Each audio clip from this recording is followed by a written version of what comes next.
10 راتیں جو ان میں 5 ہیں، طاق راتوں میں تلاش کرو، یعنی 21 23 25 27 29 ان میں سے کوئی ایک ہے، ان میں سے کوئی ایک ہے۔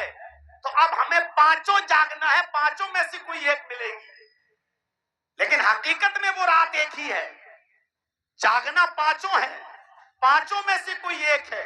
اب یہ پتا ہی نہیں کہ وہ کون سی ہے، اب یہی پتا ہوتی تو آدمی 5 کیوں جاگ لیتا، پھر ایک ہی نہ جاگے۔ ثواب 5 راتوں کے جاگنے کا ملے گا، لیکن اس ایک رات کی عبادت کا ثواب الگ سے 1000 مہینے کی عبادت کا ثواب، یعنی 83 یا 84 سال کی عبادت کا ثواب ملے گا۔ ایک رات کا ثواب 83 یا 84 83 84 سال کی عبادت کے برابر ہے۔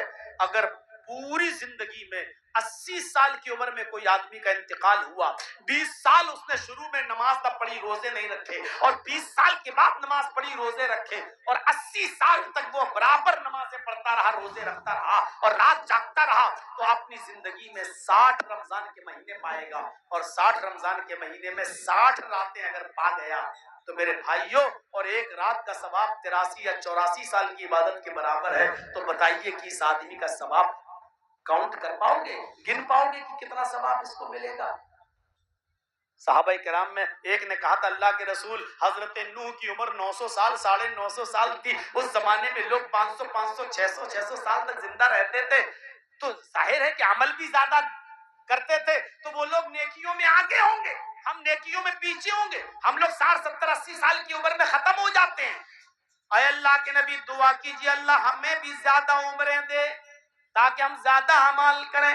اللہ کے نبی نے تب ان کو یہ بتایا تھا کہ اگر تم ایک رات جاگ لو گے تو 84 سال کی عبادت کا ثواب مل رہا ہے، اگر 40 سال میں 40 راتیں جاگ لی تو تم پہلے زمانے کی امتوں سے بھی نیکیوں میں آگے نکل جاؤ گے۔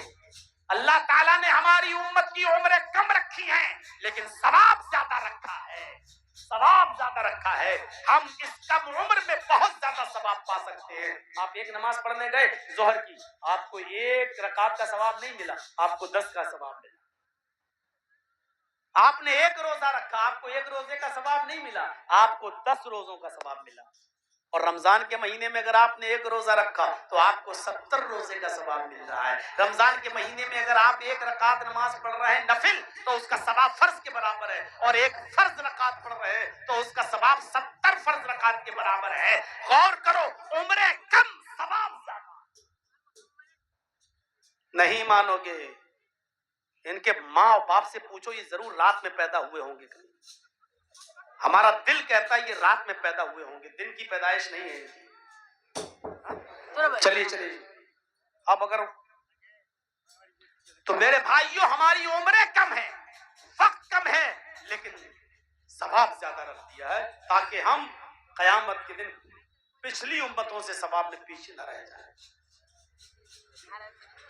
یہ قرآن جو فرشتہ لے کر آیا، جبرائیل علیہ السلام کیا تھے؟ فرشتے تھے۔ تورات لے کے آئے فرشتے تھے، زبور لے کے آئے فرشتے تھے، عام فرشتوں کی طرح، کوئی حیثیت نہیں، جو سب کی وہی ان کی۔ لیکن جبرائیل کو تمام فرشتوں کا سردار کب بنایا گیا؟ جب جبرائیل قرآن کریم لے کر جناب محمد رسول اللہ صلی اللہ علیہ وسلم کے اوپر آئے، آپ کے پاس آئے، اللہ نے کہا جبرائیل تم قرآن جیسی مقدس کتاب لے کر ہمارے نبی کے پاس جا رہے ہو، اب تم معمولی فرشتے نہیں رہے ہو، اس قرآن کی برکت سے آئے جبرائیل تمہیں سید الملائکہ کا خطاب دیا جا رہا ہے۔ اللہ تعالیٰ نے قرآن کی برکت سے جبرائیل علیہ السلام کو سید الملائکہ بنا دیا، کیا مقام عطا کیا۔ آپ کے سمجھ میں آ رہا ہے نا؟ مکہ کو ام القری بنا دیا، رمضان کو سید الشہور بنا دیا، رمضان کی اس رات کو جس رات میں قرآن اترا اس کو خیر من الف شہر، 1000 مہینوں کی عبادت سے بڑھ کر بتا دیا۔ جبرائیل قرآن لے کر آئے تو سید الملائکہ تمام فرشتوں کا سردار بنا دیا، اور جبرائیل جس نبی پر قرآن لے کر آئے اللہ نے اس نبی کو ہے امام الانبیاء، امام الانبیاء تمام نبیوں کا امام بنا دیا۔ اندازہ لگائیے قرآن کی برکت۔ یہ قرآن جس نبی پر نازل ہوا اللہ تعالیٰ نے اس نبی کو امام الانبیاء بنا دیا، تمام نبیوں کا امام۔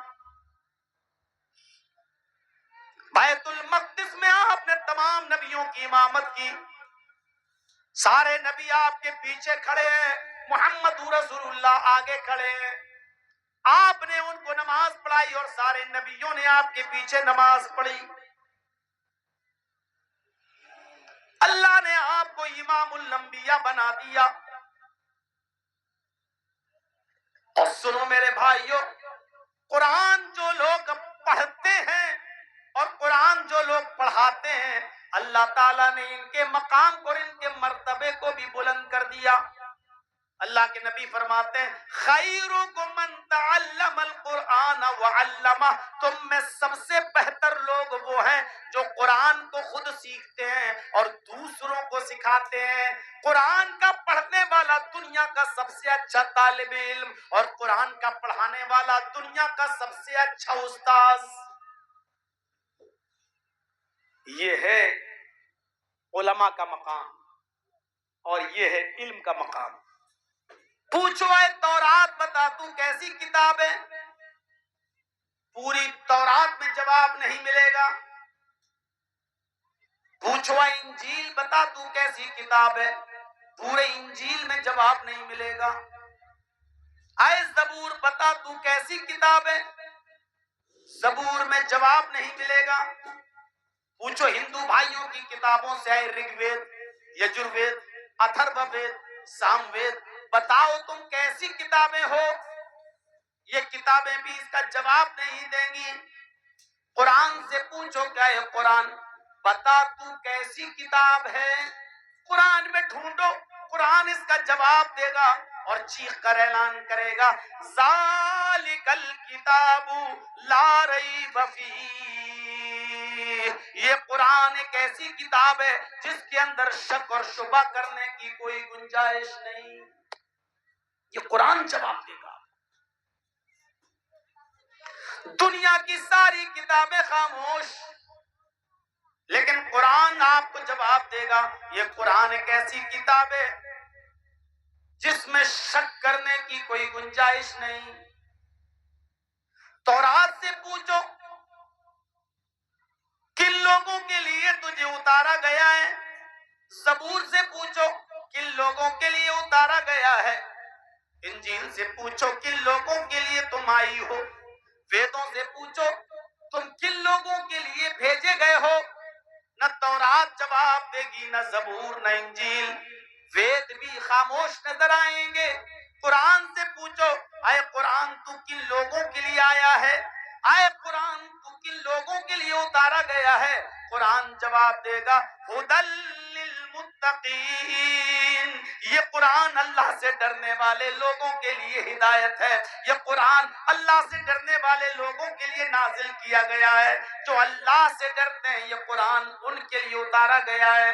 قرآن دوسری جگہ اعلان کرتا ہے ھدی للناس وبینات من الہدی والفرقان، یہ قرآن پوری دنیا کے لوگوں کے لیے ہدایت ہے۔ یہ قرآن دنیا کی ساری انسانیت کے لیے ہدایت ہے۔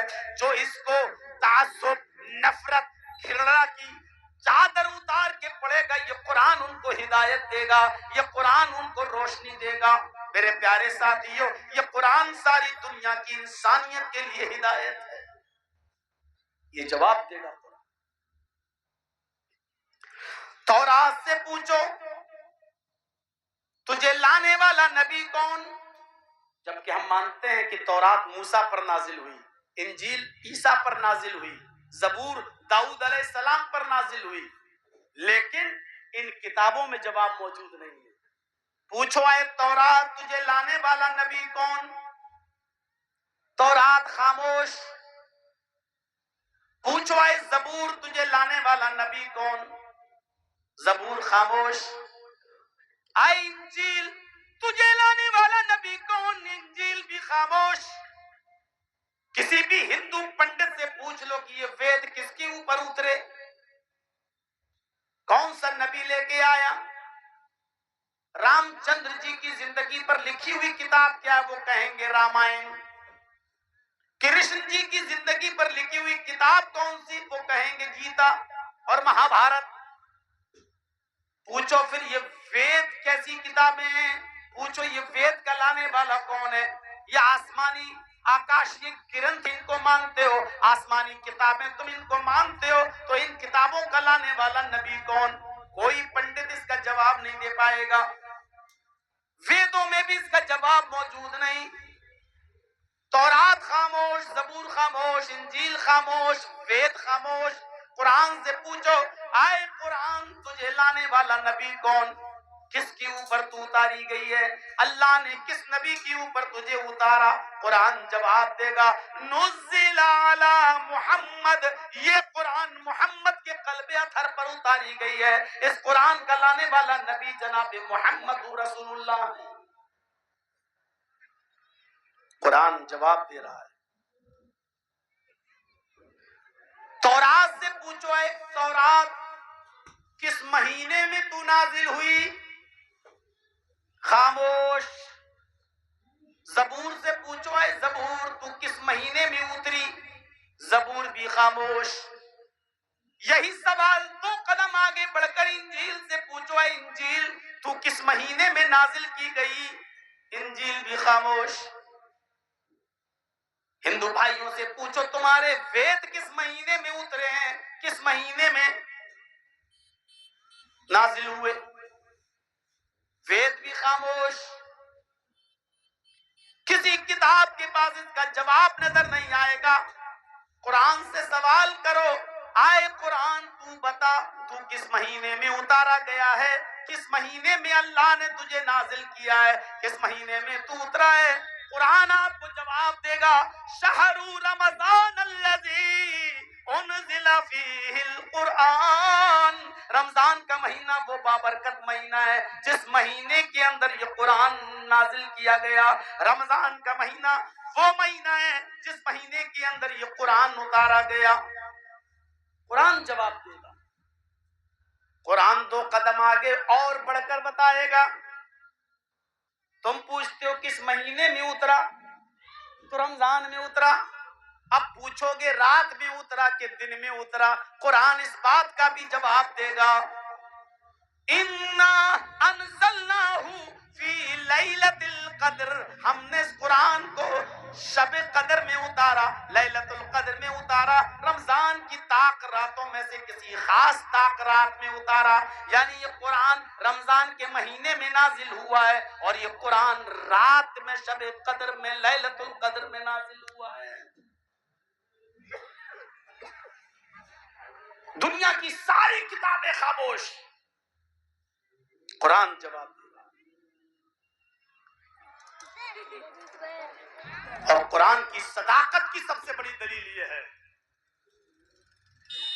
یہودیوں کو چیلنج کرو آئے یہودیوں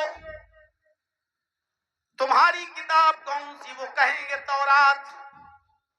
لے کر آؤ ایک میدان میں رکھ دو. دنیا کی ساری تورات جتنی بھی پبلشڈ ہو چکی ہیں چھپ چکی ہیں ان کو لا کر ایک چٹیل میدان میں لا کر رکھ دو. پوچھو عیسائیوں تمہارے پاس کون سی کتاب ہے؟ وہ کہیں گے انجیل، نیو ٹیسٹامنٹ. تم بھی اپنی ساری کتابیں لے آؤ. پوری دنیا میں جتنی بھی ہیں ایک بھی انجیل کا نسخہ باقی نہ رہے. سب لے آؤ وہ بھی ایک میدان میں رکھ دو. ایک طرف تورات رکھی ہوئی ہے ایک طرف انجیل رکھی ہوئی ہے. داؤدیوں سے کہو کہ تم کون سی کتاب مانتے ہو؟ کہیں گے زبور. تم بھی اپنی کتاب لے آؤ. ساری کتابیں اسی میدان میں رکھ دو. ہندو بھائیوں سے کہو کہ تم وید کو آسمانی کتاب مانتے ہو، تم اپنے چاروں وید بھی اسی میدان میں لا کر رکھ دو.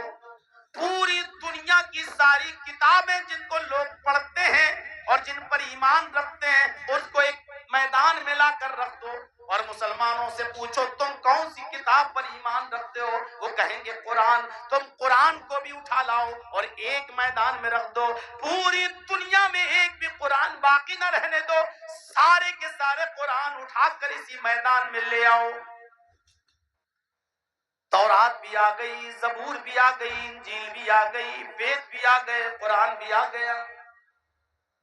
اے یہودیوں تم اپنی ساری کتابوں میں آگ لگا دو، اے عیسائیوں تم اپنی ساری کتابوں کو جلا دو، اے داؤدیوں تم سارے زبور میں آگ لگا دو، ہندو بھائیوں تم سارے ویدوں کو جلا دو، مسلمانوں تم سارے کے سارے قرآن کو جلا دو۔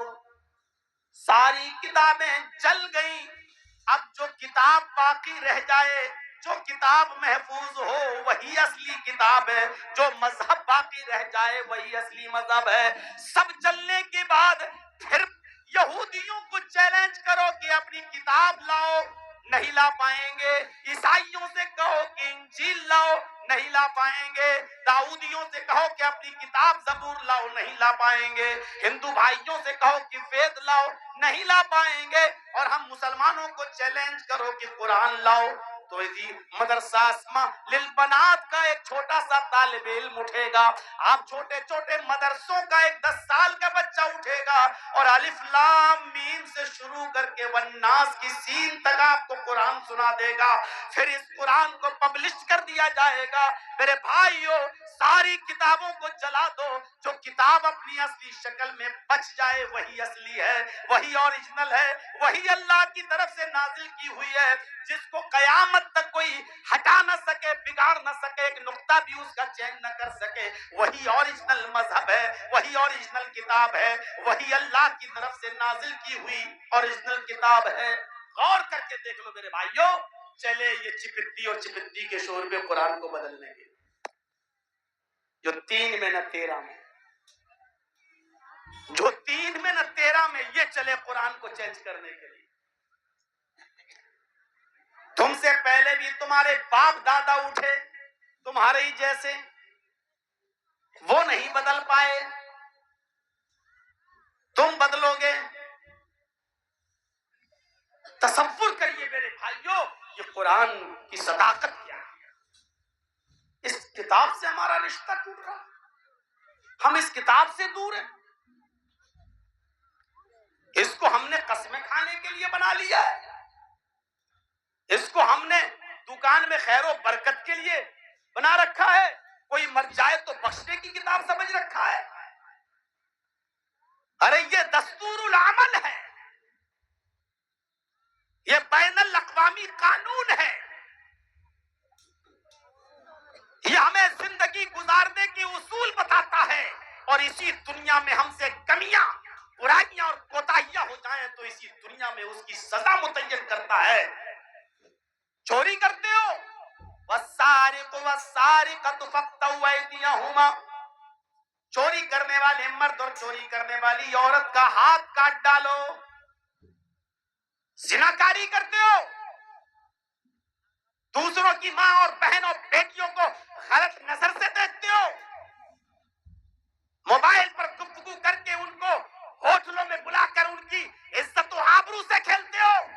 سنو، الزانیۃ والزانی فاجلدوا کل واحد منہما 100 جلدہ، زنا کرنے والی عورت اور زنا کرنے والے مرد، ان دونوں کو میدان میں اکٹھا کر دو اور 100 کوڑے مارو، اس حال میں کہ جب یہ کنوارے ہوں اور شادی شدہ ہوں تو پتھروں سے مار مار کے ختم کر دو، پتھروں سے مار مار کے ان کی جان لے لو۔